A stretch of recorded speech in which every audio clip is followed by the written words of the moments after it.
Sa pag-aral natin sa sulat ni Apostol Pablo sa mga taga-Efeso, ang chapter 5 ay nagturo sa atin ng una, paano lumago sa pag-ibig gaya ng pag-ibig ni Kristo sa atin.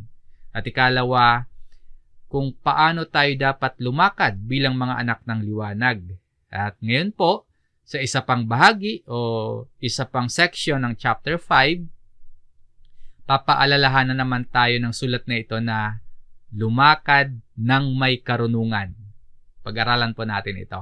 Ang mga pangunahing talata ay mula sa Ephesians chapter 5 verse 15 hanggang verse 21. Ang mga salin ng Biblia na atin pong gagamitin sa Tagalog po ay ang Bagong ang Biblia, at meron din po kayong mababasang ilang revised Tagalog Popular Version, at sa English ay itong New King James Version.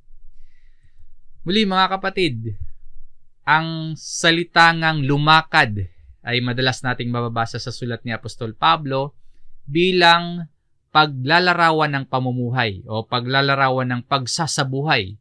Ito yung isang pang-araw-araw na pagpili o pagdedesisyon na tumutukoy din sa ugali, tumutukoy din sa paraan ng pakikitungo natin sa Diyos at sa kapwa, at isa itong panghabang buhay na proseso ng paglago sa pananampalataya. Yan po yung lumakad.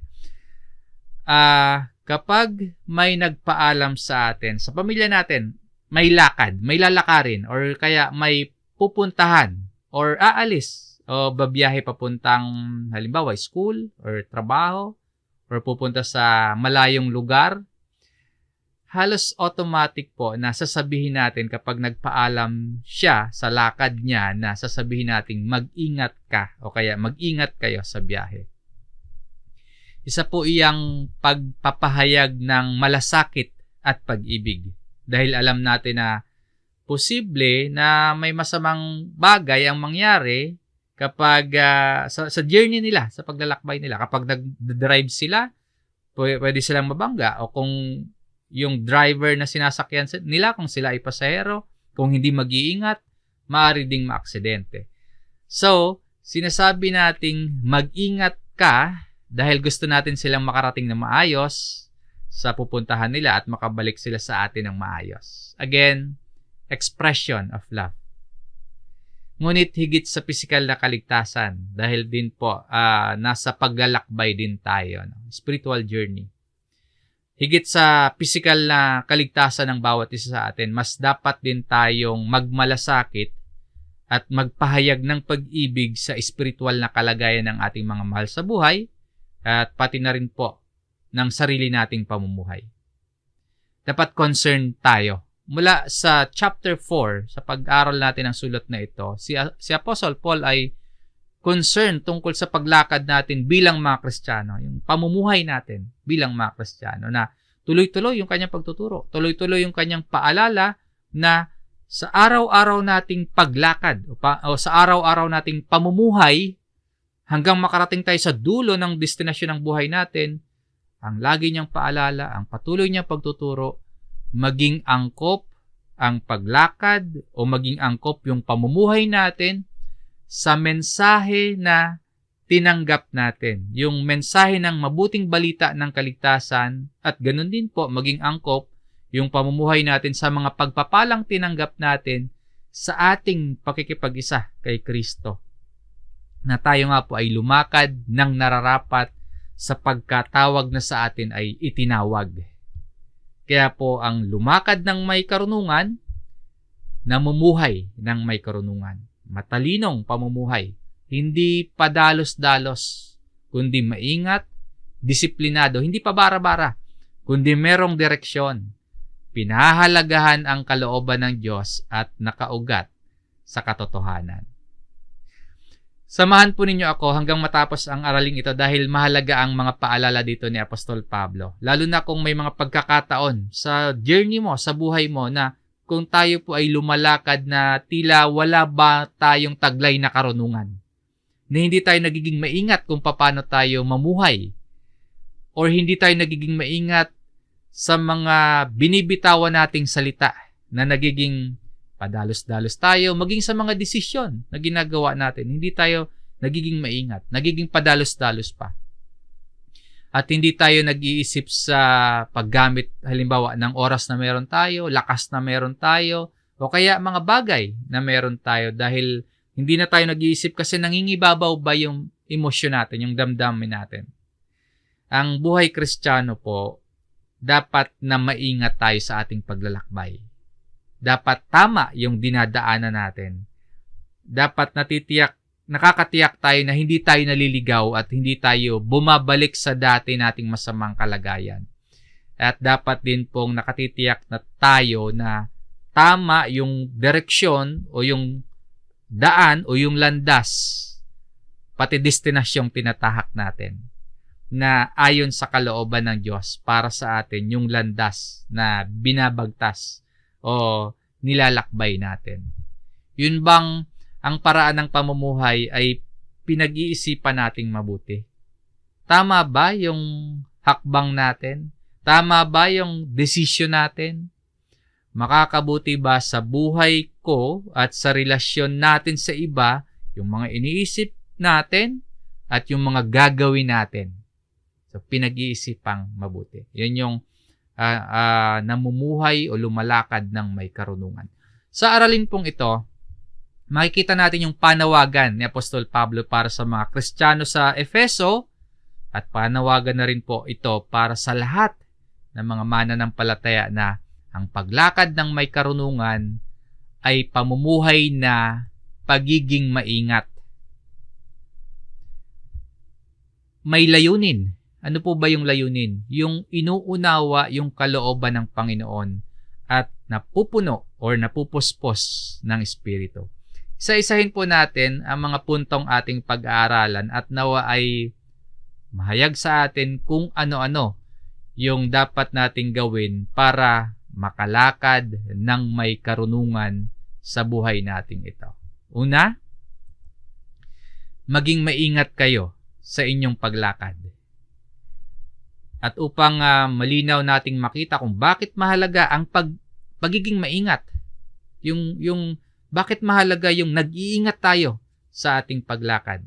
Pakinggan po natin ang mismong paalala at pagtuturo ni Apostol Pablo. Basahin po natin itong verse 15. Kaya't maging maingat kayo sa inyong paglakad. Walk circumspectly. Nangangahulugan po na lumakad ng may buong pagsasaalang-alang. Yung maingat talaga. May pagsusuri sa bawat hakbang. Isang prinsipyo ng pamumuhay na sinasala mo yung bawat magiging desisyon mo. Pati yung bibitawan mong salita, pati yung gesture, yung kilos, yun ba ay ayon sa bago mong identity, ayon sa karunungang ipinagkakaloob sa iyo ng Diyos.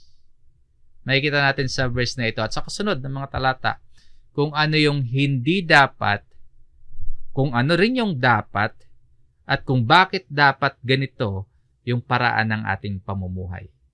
Ano ang hindi natin dapat maging paraan ng pamumuhay? Ano yung hindi natin dapat paraan ng paglakad bilang mga Kristiyano? Sabi po dito, hindi gaya ng mga mangmang. No, not as fools. Pwede rin isalin na foolish or hangal yung mangmang. Mga tao itong makasanlibutan. Walang Diyos. Namumuhay ayon sa foolish na kalayawan. Namumuhay ayon sa makasariling pagnanasa. Walang pag-iingat. Hindi iniisip kung ano yung epekto ng kanyang pamumuhay. Ano ba yung magiging epekto ng kanyang desisyon, mga sinasalita, mga ginagawa? Ano yung magiging epekto sa sarili niya? Ano yung magiging epekto sa kapwa niya at pati sa Diyos? So, nagiging mangmang. Sa halip po na maging mangmang, ano yung dapat maging paraan ng ating pamumuhay? Kundi gaya ng marurunong. But as wise. Dapat maging wise. Ang taong wise, hindi lang nagtataglay ng tamang kaalaman kung ano yung mabuti, kung ano yung masama, kundi meron ding kakayahan kung paano gamitin ng tama yung taglay na kaalaman or taglay na karunungan. Ang pagiging wise, hindi lang basta may kaalaman, kundi inilalapat yung salita ng Diyos sa pang-araw-araw na pamumuhay. Ang paalala sa atin dito, ang bawat hakbang ng ating buhay ay mahalaga. Kung hindi tayo magiging maingat, kung hindi tayo nagiging matalino sa paglakad, pwede tayong maligaw, pwede tayong madapa. Kaya lumakad tayo ng may karunungan. Lumakad gaya ng marurunong. Ngayon, kasama sa pagiging marunong po o kasama sa paglakad ng may karunungan, dapat nating samantalahin ang bawat pagkakataon. Sabi dito sa verse 16, na sinasamantala ang panahon. Redeeming the time.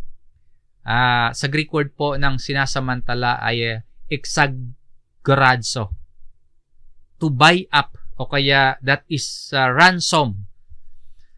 Literal na nangangahulugang bilhin o kaya iligtas ang panahon. No? Sinasamantala ang panahon.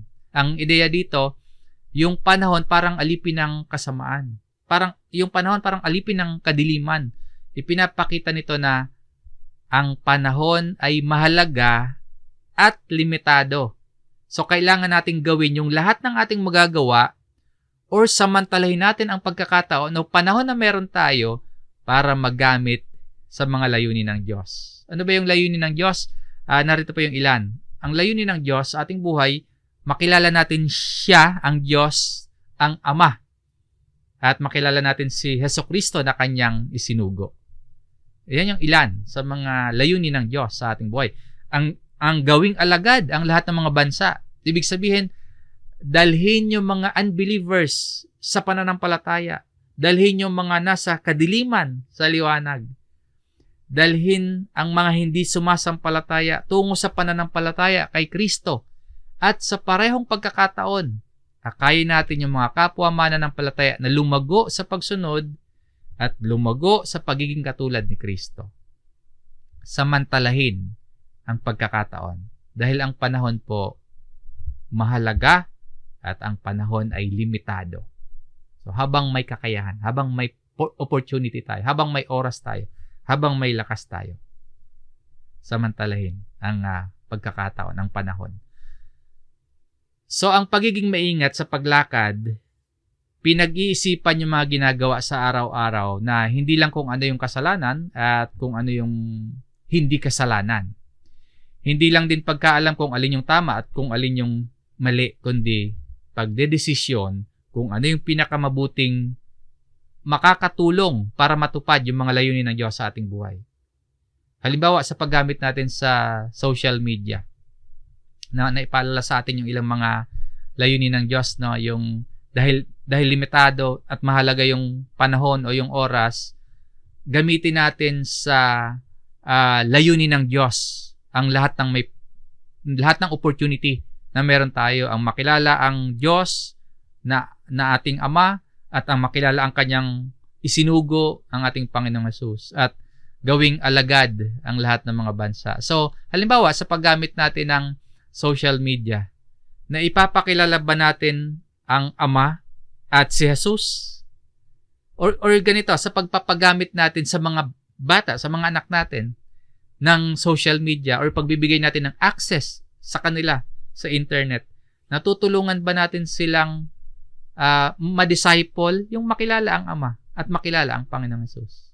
Or mas nai-impluwensyahan sila ng mga nakikita at napapanood nila sa internet na taliwas sa Biblia? Pag-isipan, maging maingat, samantalahin ang pagkakataon. Maging sa paggamit natin ng mga finances natin or sa pagpili ng magiging hanap buhay natin o trabaho natin. Samantalahin natin yung pagkakataon na meron tayo. Saan natin yung gagamitin? Na ma-maximize ba natin para maipakilala ang Ama, makilala ang Panginoong Hesus, maakay ang iba sa pananampalataya, maakay ang kapwa mananampalataya sa paglago sa pananampalataya. Sa pagpili natin sa paghahanap buhay natin, dito ba tayo magtatrabaho sa bansa natin o mag-abroad ba tayo? Sa pagpili natin ng kung sino yung magiging asawa natin, o magiging boyfriend natin, o magiging girlfriend natin, So, yung sinasamantala yung panahon o yung redeeming time, hindi lang tungkol sa kung ano yung kasalanan at hindi kasalanan. Hindi lang kung ano yung mali at tama, kundi kung ano yung pinakamabuti na makakatulong para matupad yung layunin ng Diyos sa ating buhay. So, pag inanalyze natin yung ating mga decisions, yung ating paraan ng pamumuhay, wise ba tayo? Marunong ba tayo o kaya mangmang ba tayo? Ang mga decision ba natin nakakatulong para matupad yung mga layunin ng Diyos sa ating buhay?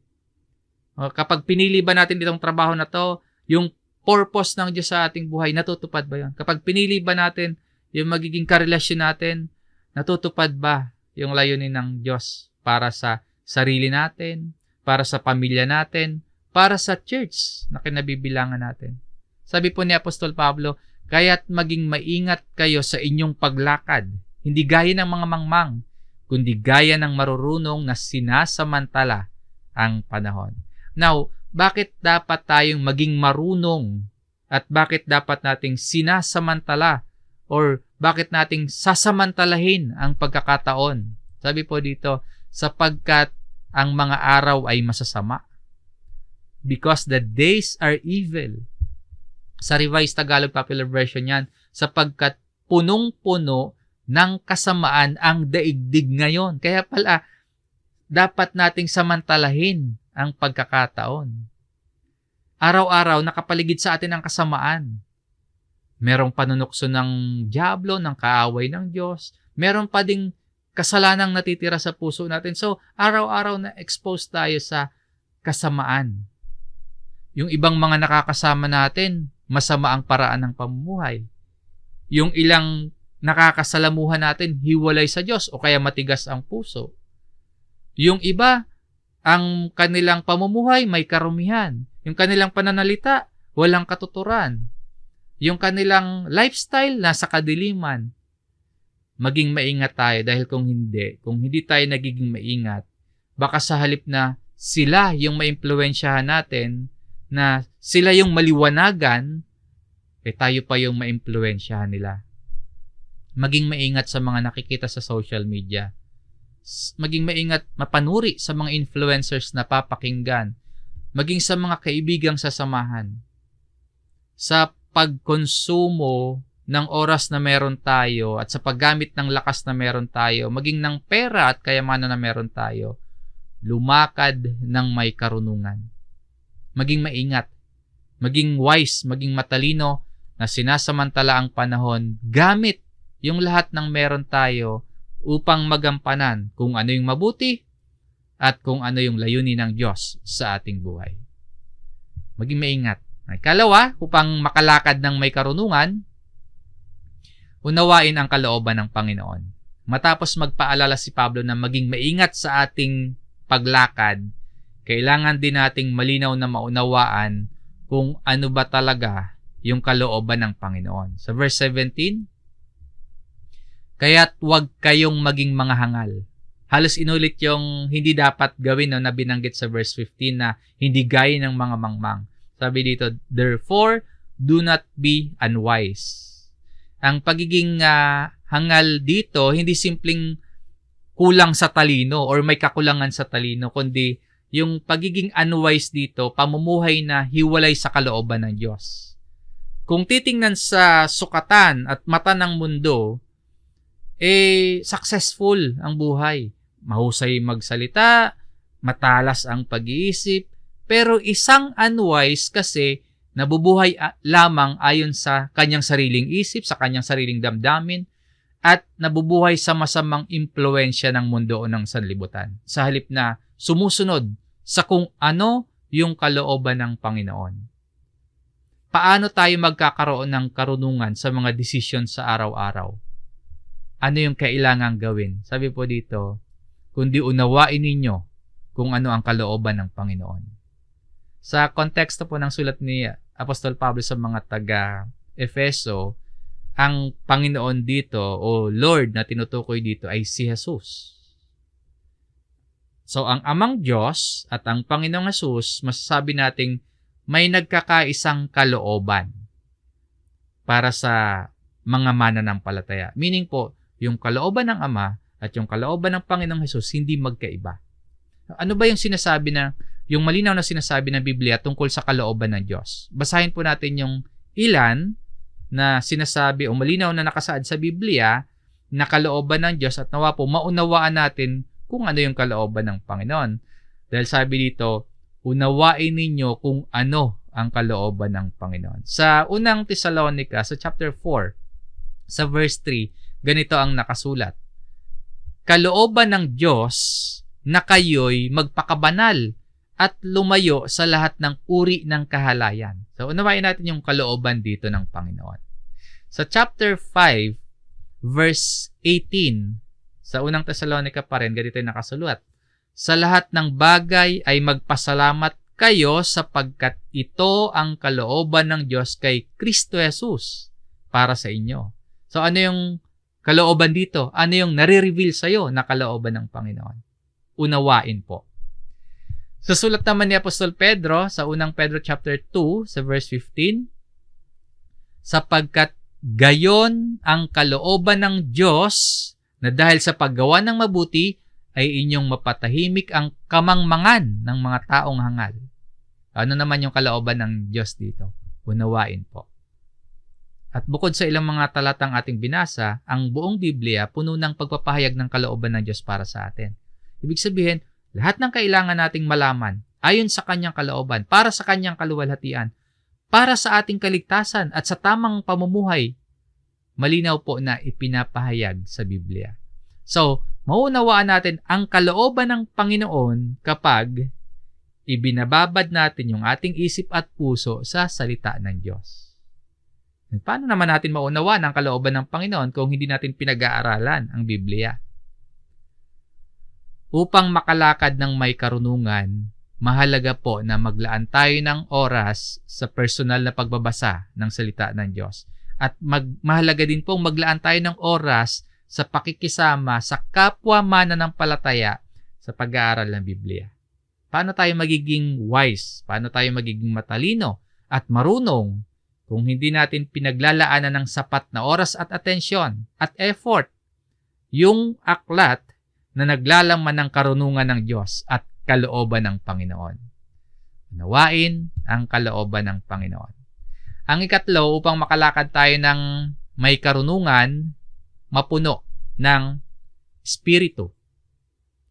Hindi tayo ganap na makakalakad ng may karunungan kahit pa nakakaunawa na tayo ng kalooban ng Panginoon, pero wala naman tayong kakayahang gawin yung kalooban, yung mismong kalooban ng Panginoon. Kaya po, napakahalaga na tiyakin natin na ang nakakapag-impluensya at ang gumagabay sa bawat desisyon natin, sa bawat kilos at direksyon natin sa buhay na ito ay tamang espiritu. Yung kapangyarihang mula sa Diyos. Sa verse 18, sinabi ni Apostol Pablo yung karagdagang tagubilin sa kung paano lumakad ng may karunungan. Sabi po, ito sa verse 18, huwag kayong magpakalasing sa alak. Hindi naman ipinagbabawal yung pag-inom ng alak, kundi ang pinagbabawal yung paglalasing. Hindi lang din ito simpleng pagbabawal sa pag-inom, kundi ang diin dito ay yung pagkawala ba ng control dahil nagiging foolish na, nagiging unwise na, o kaya nagiging mangmang na kapag nakakainom na ng alak. Yung bang hindi na napipigilan yung sarili na maging maayos, na maging malinaw, maging mabuti. Ang taong lasing sa alak, karaniwang hindi malinaw yung isip. Karaniwang mali-mali yung desisyon at madalas may mga ginagawang nakakahiya at magulo na mga pagkilos. Well, aside sa alak, idamay na natin yung mga ibang nakakalasing na droga, anumang substance na nakaka-addict, pati sobra-sobra at wala na sa tamang disiplina ng paglalaro ng mga mobile games at pornography at marami pang iba, idamay na natin dyan. Huwag magpakalasing. Ano yung dahilan kung bakit hindi tama at hindi ipinapahintulot ang paglalasing. Sabi dito, na ito'y labis na kahalayan. Sa Revised Tagalog Popular Version ng labis na kahalayan, sapagkat mauuwi iyan sa magulong pamumuhay. Yung magpakalasing pala sa alak, mauuwi sa magulong pamumuhay. Sa Tagalog Popular Version, sapagkat nakakasira iyan ng maayos na pamumuhay. So yung magpakalasing sa alak, nakakasira ng maayos na pamumuhay. Tumutukoy ito sa excessive indulgence sa isang bagay. Sobra-sobra. Yung hindi na matigilan yung bisyo. Labis-labis na pagkahumaling sa anumang bagay. At alam po natin na anumang sobra hindi nakakabuti, kundi nakakasira na yan. Kaya ang paglalasing, masasabi nating sinful foolishness. So sa halip na mapuspos ng espiritu ng alak, ano yung dapat? Sabi dito, kundi mapuno kayo ng espiritu. Sa Revised Tagalog Popular Version ang naka-highlight, sa halip, dapat kayong mapuspos ng espiritu. Sa halip na maimpluwensyahan ng alak o anumang bagay, ang dapat na pumuno sa isip at puso at gawa natin ay ang espiritu. But be filled with the Spirit. Ibig sabihin, patuloy tayong nagpapasakop. Ang Espiritu ang gumagabay sa atin, ang nagbibigay direksyon sa buhay natin. Pero hindi naman yan nangangahulugan na totally wala na tayong sariling pag-iisip, no? Totally para na lang tayong robot. Sabi dito, mapuno tayo. Positibong utos ito at hindi minsanang karasan, kundi yung be filled ay araw-araw na pamumuhay, moment by moment, tuloy-tuloy na pinangungunahan ng Espiritu yung buhay natin. Araw-araw habang tumatagal tayo sa ating pananampalataya, mas marami yung ginagabay na ng Espiritu sa buhay na natin. Kung paanong yung lasing impluensyado ng alak, ang isang Kristiyano po dapat ginagabayan, pinananahanan ng Espiritu Santo.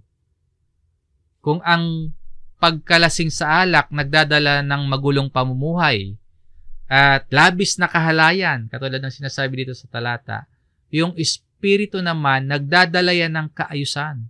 Be filled with the Spirit. Nagdadala ng kabanalan, nagdadala ng kapangyarihan para sa tamang pamumuhay. Sabi ni Pablo sa mga taga-Galacia, lumakad kayo ayon sa Espiritu. Yung chapter 5, di ba? Ibig sabihin, hindi na yung mga pagnanasa ng laman yung sinusunod natin. Bilang mga be filled with the Spirit, yung luma, yung masamang desires natin, napapalitan na ng mga bagay na kalugod-lugod sa Diyos. Hindi na yung sinful flesh natin yung nangingibabaw. Hindi na sinful flesh natin yung nagdo-dominate sa atin, kundi yung nangingibabaw na yung kapangyarihan at kalooban na ng Diyos.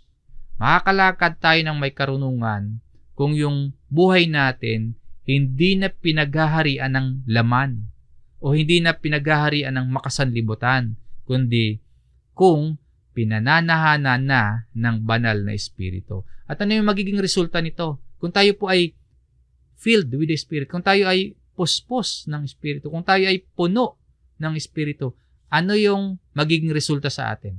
Ano yung itsura ng filled with or filled by the Spirit? Paano natin masasabi ng isang tao ay puspos ng Espiritu? May 4 na binanggit dito si Apostol Pablo. Ang una, basahin natin sa verse 19. Kayo'y magsalita sa isa't isa sa mga awit at mga himno at mga awiting spiritual. Kapag puno tayo ng Espiritu, natututo tayo na magsalita ng katotohanan sa isa't isa ng may pag-ibig.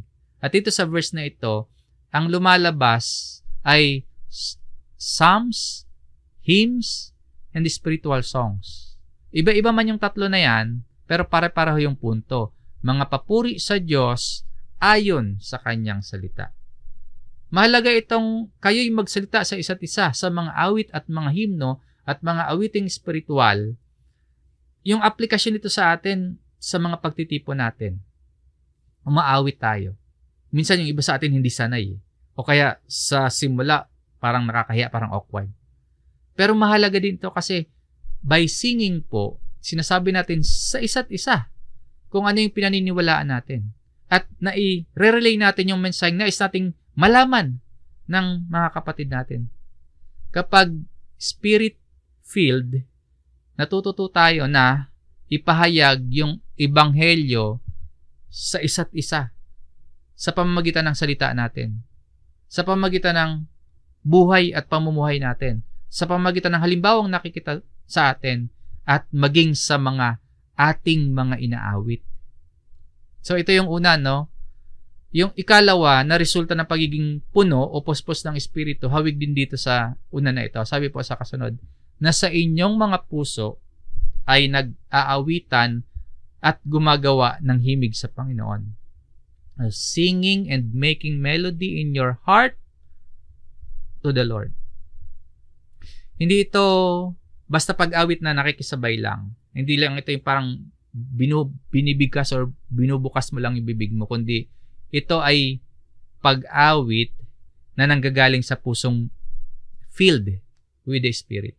Pusong nagmamahal kay Kristo dahil sa kanyang pagmamahal sa atin. Pusong nagmamahal kay Kristo dahil sa yung buhay niya ni Kristo ay ibinigay para sa atin dahil sa pagliligtas ni Kristo sa atin at sa lahat ng pagpapala ng pakikipag-isa natin kay Kristo. Yung resulta po niyan, ang puso natin nagkakaroon ng pag-apaw ng kasiyahan. At ang awit, natural na reaksyon ng pusong spirit-filled. Kapag puspos ng Espiritu, umaawit yung puso natin para sa Diyos at para sa isa't isa. Na ang mensahe ng awitan ay pag-ibig at papuri. Yung ikatlo na binabanggit dito ni Apostle Paul, palagi ang pagpapasalamat. Sabi sa verse 20, laging nagpapasalamat sa lahat ng mga bagay sa pangalan ng ating Panginoong Hesukristo sa Diyos na ating Ama. Yung emphasis po dito, yung pusong puno ng Espiritu ay always, for all things, no, laging nagpapasalamat sa Diyos sa lahat ng bagay sa pangalan ni Jesus.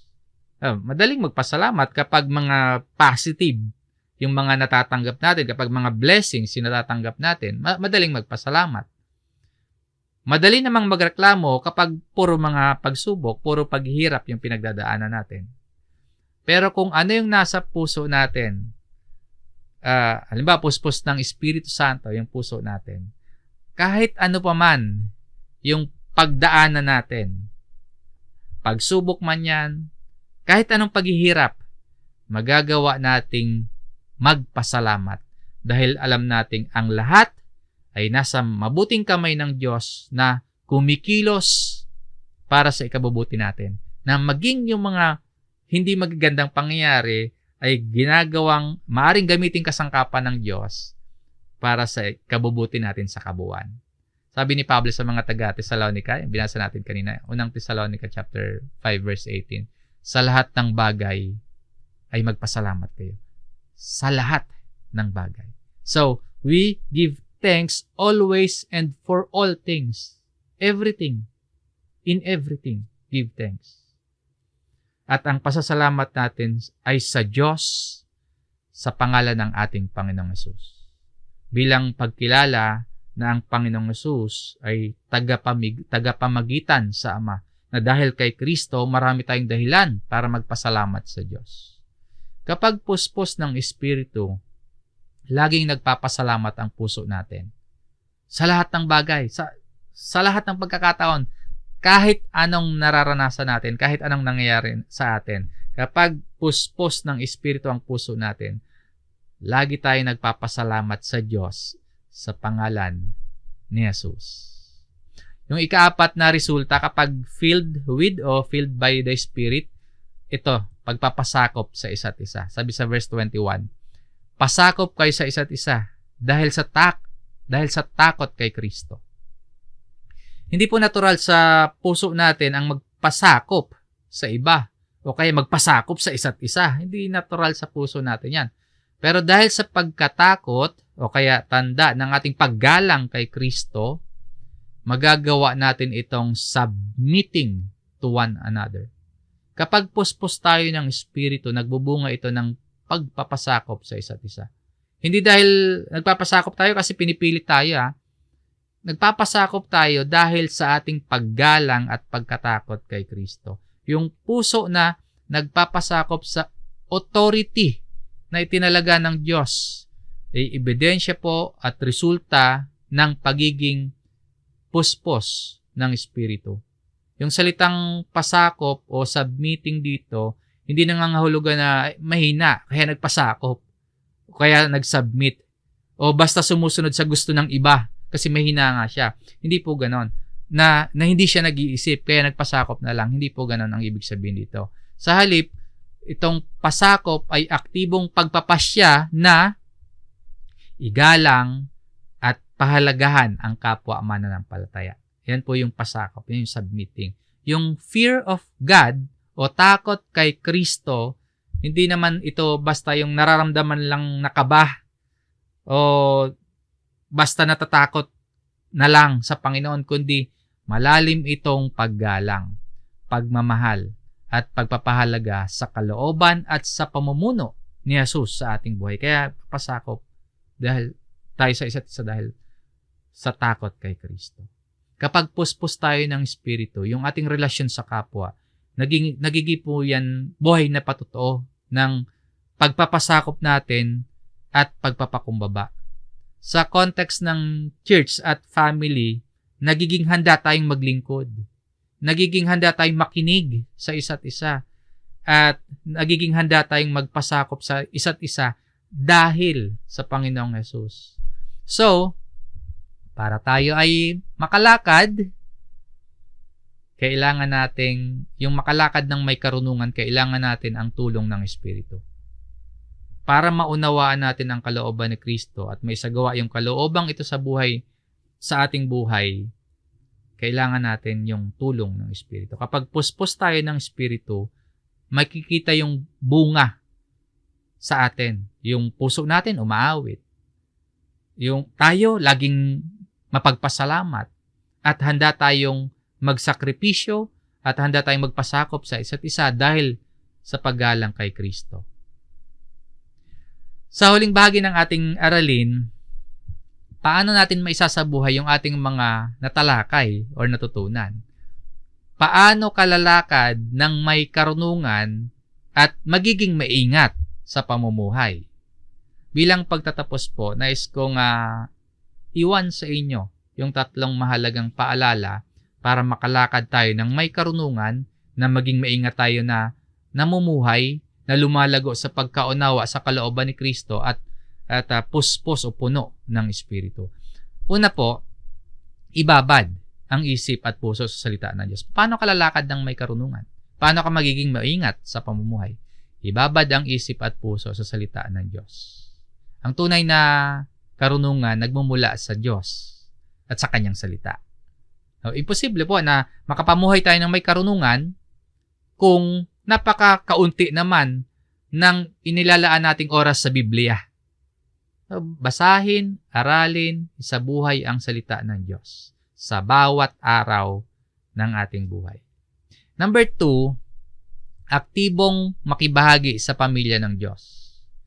Ang pagiging puspos ng Espiritu makikita sa nakikisalamuha tayo sa ibang mananampalataya. Sa pamamagitan ng church, sa mga pagtitipon, sa mga panambahan natin. Hindi tayo makakalakad ng may karunungan kung hihiwalay tayo sa iglesia, kung hihiwalay tayo sa pamilya ng Diyos. Ang church po, kasangkapan din yan para maturuan tayo, para maituwid tayo, para mapaalalahanan tayo kung paano mamuhay ng may karunungan, paano mamuhay ng may tamang pag-uugali, at kung paano magkaroon ng malasakit sa kapwa. Number 3, ipanalangin ang bawat desisyong gagawin. Hindi sapat na mabilis lang tayong kumilos o kaya mabilis tayong magsalita. Yes, may mga bagay na kailangan yung urgency. Pero sa bawat hakbang, kasi itong buhay natin ay paglakad. Sa bawat hakbang at pagdedesisyon na gagawin natin, mainam din pong mag-pause muna saglit. Mag-isip-isip muna bago gumawa ng isang hakbang. May desisyon ka bang gagawin? Meron ba tayong isang malaking desisyon na gagawin sa buhay na ito? Sa pag-aaral, sa trabaho, sa pamilya, dalhin sa panalangin.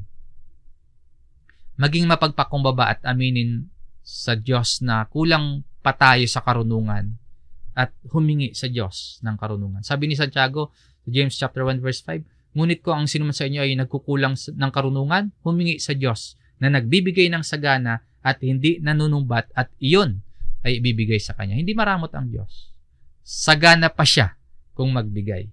Ang patunay ng masaganang pagbibigay ng Diyos sa atin, si Kristo, ibinigay niya sa atin. At kung tayo ay na kay Kristo, si Kristo ang ating karunungan. Si Kristo ang ating katuwiran, ang kabanalan at katubusan. So, ibabad ang isip at puso sa salita ng Diyos. Aktibong makibahagi sa pamilya ng Diyos, ipanalangin ang bawat desisyong gagawin. Bago pa tayo tuluyang maligaw ng sarili nating desisyon, bago pa tayo maimpluwensyahan ng kasamaan sa paligid natin, lumakad ng may karunungan. Ang pamumuhay ng may karunungan, hindi po ito pagiging perpekto, kundi patuloy na pagpapasakop at pagsunod kay Kristo.